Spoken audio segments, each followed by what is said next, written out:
They didn't hurt you when they left. They hurt you when they stayed, but never fully arrived. That's the part no one prepares you for. The breakup was clean, final, clear, but the mixed signals kept you suspended, not knowing where you stood, not knowing what you meant, not knowing whether to hold on or let go. That uncertainty is what stayed with you, and it affected you more deeply than the ending ever did. Because the breakup ended the confusion, the mixed signals created it. You weren't reacting to loss, you were reacting to instability. Your nervous system wasn't grieving a person, it was trying to resolve an unanswered question, and unanswered questions are far more destabilizing than endings. Here's the truth: mixed signals don't confuse your mind first, they confuse your body. Your body is wired to look for patterns. Consistency equals safety. Inconsistency triggers vigilance. So when someone says one thing and does another, shows interest, then withdraws, pulls you close, then creates distance, your system doesn't know how to rest. It stays alert, waiting, scanning, trying to predict. That's why you felt anxious, even when nothing was wrong. That's why you replayed conversations, looking for clues. That's why you questioned your tone, your timing, your needs. Not because you were insecure, but because your body was trying to stabilize an unstable environment. The mixed signals made you doubt yourself. The breakup set you free from that doubt. But it took time to feel that freedom, because before the breakup, you were still invested, still hoping that clarity would arrive, still believing that if you were patient enough, consistent enough, understanding enough, they would finally choose you. Clearly, that hope kept your nervous system engaged. Hope can be grounding when it's mutual, but when it's one-sided, it becomes exhausting. You weren't attached to them. You were attached to resolution. You wanted things to make sense. You wanted alignment between words and actions. You wanted to feel secure without having to ask for it. That's why the mixed signals affected you more than the breakup, because the breakup answered the question. The mixed signals kept it alive. Every inconsistency reopened the wound. Every warm moment, followed by distance, reset your healing clock. Your system never got closure. While the connection continued, it stayed in anticipation mode. Anticipation is stressful. It keeps cortisol elevated. It keeps the body in a constant state of readiness. That's not love. That's survival. You weren't bonding through safety. You were bonding through uncertainty. And uncertainty creates obsession, not because the connection is deep, but because the mind keeps trying to resolve the inconsistency. That's why you thought about them more than you wanted to. Why silence felt loud. Why small gestures felt amplified. Your nervous system was hungry for consistency, and every mixed signal felt like a potential answer. You weren't chasing them. You were chasing clarity. That distinction matters, because once the breakup happened, clarity arrived, even if it hurt, even if it disappointed you, even if it forced you to grieve what you hoped for. Clarity allowed your body to stand down. That's why, eventually, the breakup felt lighter than the confusion that came before it. The pain changed shape. It stopped looping. It stopped pulling you back into analysis. It stopped asking you to fix something alone.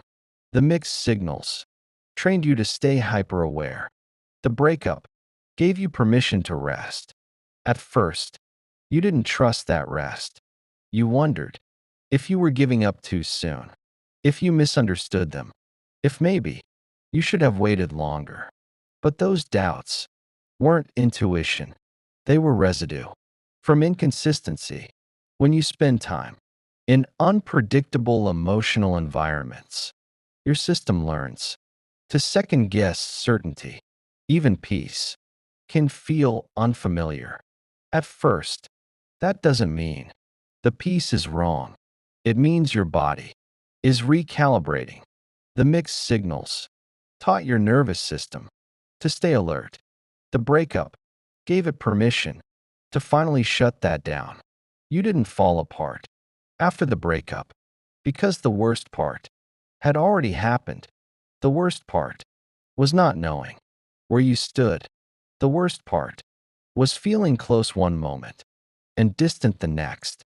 The worst part was having to interpret instead of receive. The breakup ended that work. That's why it affected you less. And this is important because when you understand this, you stop blaming yourself for how deeply the mixed signals impacted you. You stop calling yourself too sensitive, too attached, too emotional. You recognize that your reaction was intelligent. Your system was responding to instability the way it was designed to. And now, with the confusion gone, something begins to settle. Not because you didn't care, but because you no longer have to guess. And that's where healing actually begins. What kept you hooked wasn't the connection, it was the pattern. A pattern built on unpredictability. Sometimes warm, sometimes distant, sometimes present, sometimes unavailable. Your nervous system never knew what was coming next. And when the brain can't predict, it stays engaged. This is called intermittent reinforcement. It's one of the strongest drivers of emotional attachment, not because it feels good, but because it keeps the system alert. Consistency calms. Inconsistency activates. Activation feels like urgency. Urgency feels like importance. So your body mistook instability for meaning, not because you're naive, but because your nervous system was trying to secure safety in an unsafe emotional environment. Every time they showed up, your system relaxed slightly.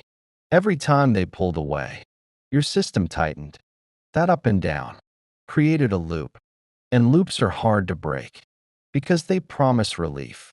You weren't chasing affection, you were chasing relief from the tension that the inconsistency created. That's why small gestures felt bigger than they were. That's why silence felt heavy. That's why mixed signals felt personal. Your system learned that relief was unpredictable, and unpredictable relief creates obsession, not desire. Obsession, because obsession is the mind trying to resolve what the body can't settle. You weren't imagining it. This pattern actually changes how the brain releases dopamine. Dopamine spikes higher when rewards are uncertain. So the moments of closeness felt intense, not because the connection was deep, but because the relief was sudden. Then when they withdrew, the crash felt personal. You searched for explanations. What did I say? What did I do? What changed? Not because you were needy, but because your system was trying to regain equilibrium. This is why the mixed signals affected you more than the breakup. Because the breakup ended the dopamine loop. It stopped the cycle of hope and disappointment. It removed the variable that kept your system dysregulated. The mixed signals kept the loop alive. The breakup shut it down. That shutdown can feel strange, even uncomfortable, because your system was used to stimulation. When stimulation ends, the body can feel flat at first.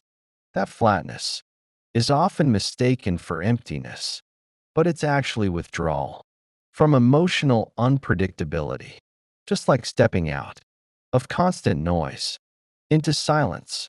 At first, the silence feels loud, then it feels peaceful. Your nervous system was detoxing. That's why you felt tired.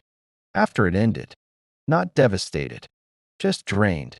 You had been on alert for too long. This is also why you replayed conversations more during the relationship than after it ended. During the relationship, your system was still trying to figure it out. After the breakup, there was nothing left to solve. The question had been answered. They were inconsistent. And inconsistency is not a puzzle, it's information. Once your system accepted that, the loop weakened. This is also why your self-esteem took a hit during the mixed signals phase, not after the breakup, because intermittent reinforcement trains the mind to personalize inconsistency.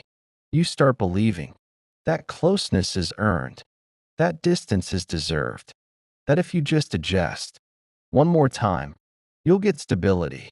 That belief erodes self-trust because it teaches you to override your own signals.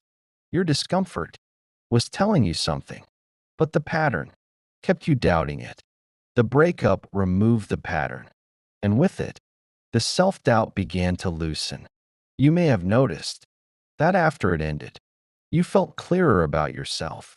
Not happier, clearer. You remembered who you were before you started adjusting. You stopped monitoring your tone. You stopped rehearsing messages. You stopped scanning for cues. That's not emotional shutdown. That's self-trust returning. The mixed signals kept your nervous system outsourced. The breakup brought it home. This is why you don't crave the connection the way you thought you would, because what you were attached to wasn't them. It was the loop.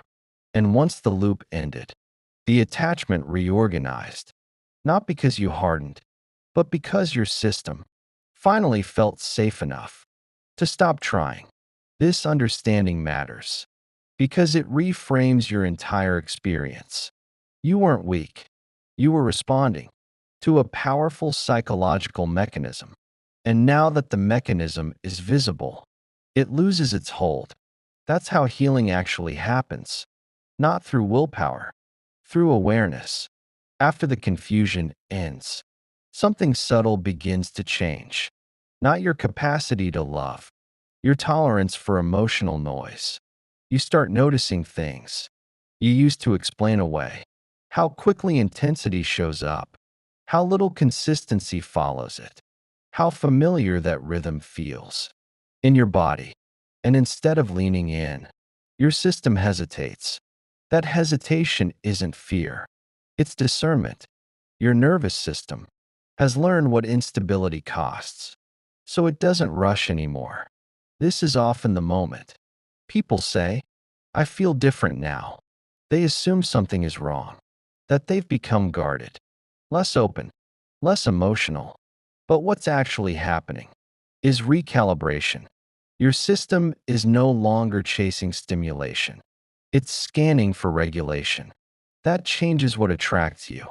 Intensity without follow-through starts to feel loud. Fast connection without grounding starts to feel hollow. You're not unimpressed. You're unconvinced. Because your body remembers how mixed signals felt. It remembers the vigilance, the constant adjustment, the emotional guessing. So now, when someone shows interest, you notice how they show up, not just what they say. You watch for rhythm, for steadiness, for emotional availability. That doesn't disappear when closeness increases.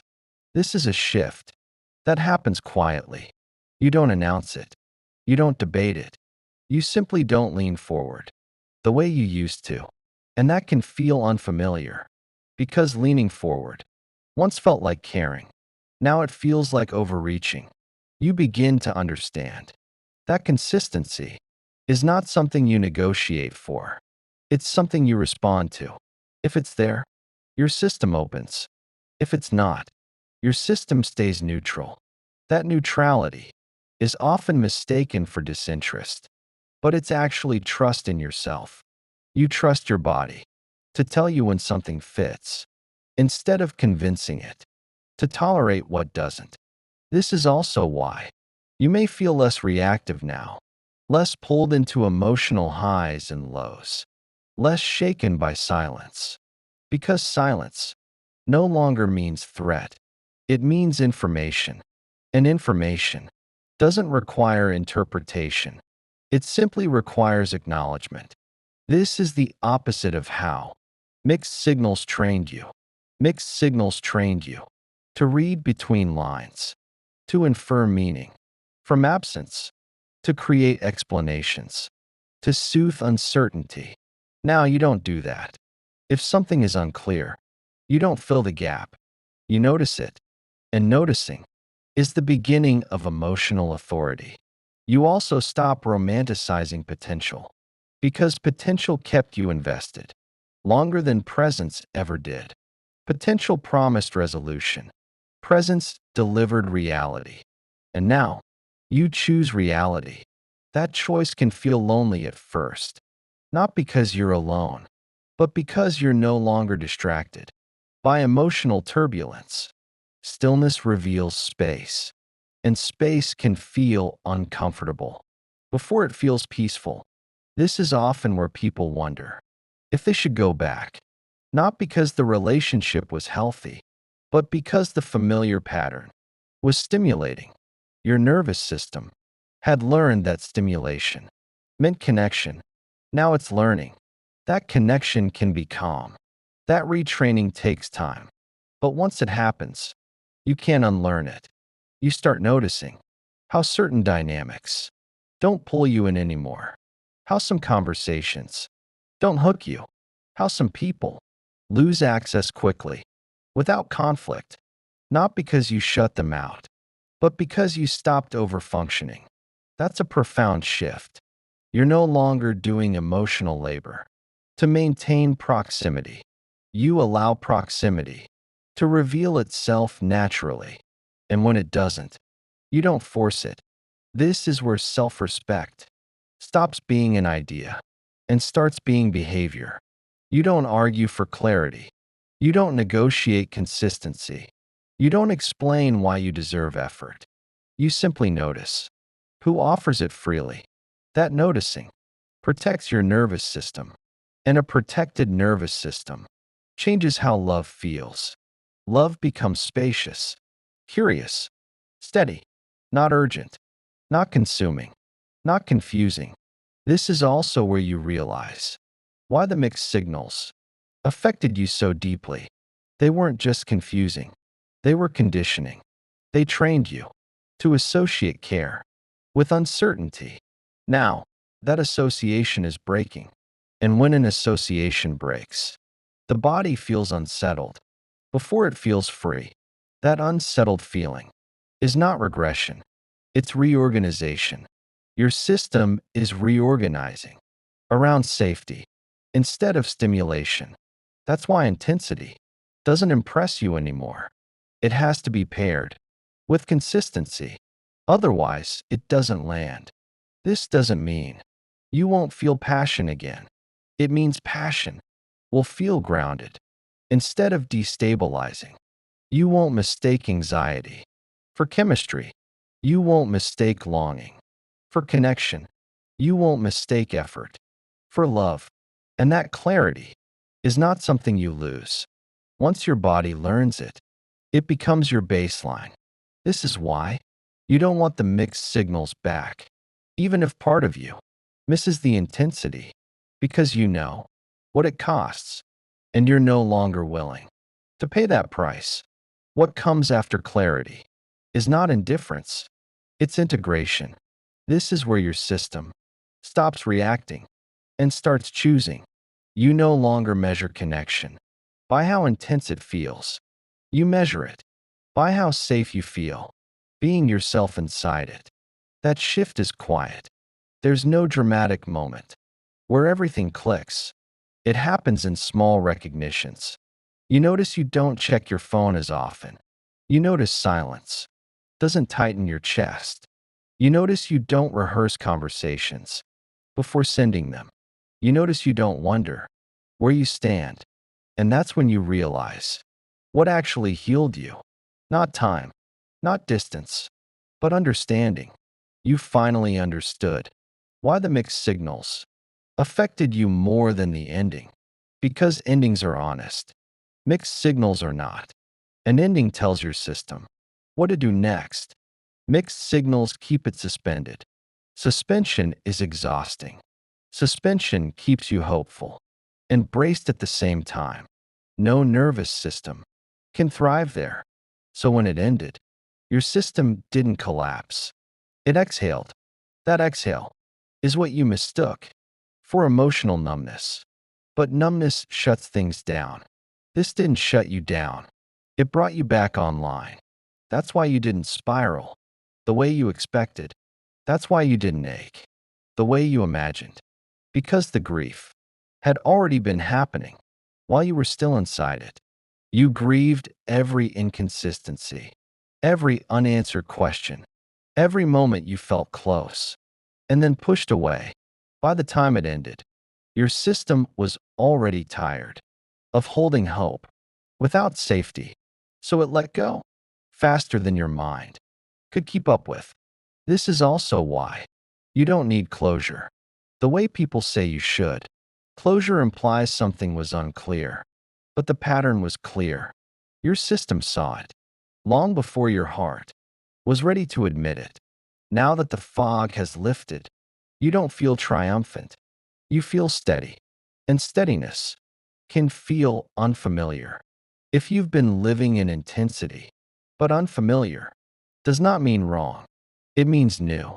This is where bitterness usually tries to enter. Not because you're angry, but because part of you wants to justify the pain, to make it mean something more, to assign blame, to rewrite the story so it feels fair. But fairness is not what heals you. Understanding does. And understanding says this: they weren't malicious. They were inconsistent. And inconsistency creates harm. Without intention, you don't need to villainize them to validate yourself. You also don't need to minimize what it cost you. Both can be true. They were doing what they could, and what they could was not enough for your nervous system. That realization is what allows you to release resentment without denying reality. You don't need to forgive in a performative way. You simply stop centering them in your emotional world. That's not punishment. That's completion. Completion looks like this. You don't replay conversations to see what you missed. You don't wonder if it could have been different. You don't feel pulled to explain yourself one last time. You trust that what you experienced was enough information, and you trust yourself to respond differently next time. That trust is the real gift of this ending, because now, when you enter connection again, you bring a different baseline. You bring patience without passivity. You bring openness without overextension. You bring curiosity without self-abandonment. You don't rush closeness. You allow it to reveal itself. And if it doesn't, you don't collapse inward. You step back without drama. That's emotional maturity. Not because you feel less, but because you no longer override what you feel. This is how you know you didn't lose something valuable. You gained discernment. You gained self-trust. You gained a nervous system that recognizes safety as attractive and unsafe patterns as information. You are not colder now. You are clearer. You are not detached. You are anchored. And anchoring changes everything. It changes who approaches you. It changes who stays. It changes what you tolerate without having to announce boundaries. Because boundaries are no longer something you enforce. They're something your system naturally maintains. That's the quiet power no one talks about. You don't have to explain why mixed signals are no longer acceptable. Your nervous system simply won't engage. And that's not something you learned from a book. You learned it by living through the confusion and coming out with awareness instead of bitterness. If you ever doubt how far you've come, remember this: The old version of you would still be trying to figure it out. This version of you understands, and understanding is what allows you to walk forward without carrying the weight of what almost was. If this reached you, your clarity is already doing its work. Drop a heart if your nervous system finally feels heard.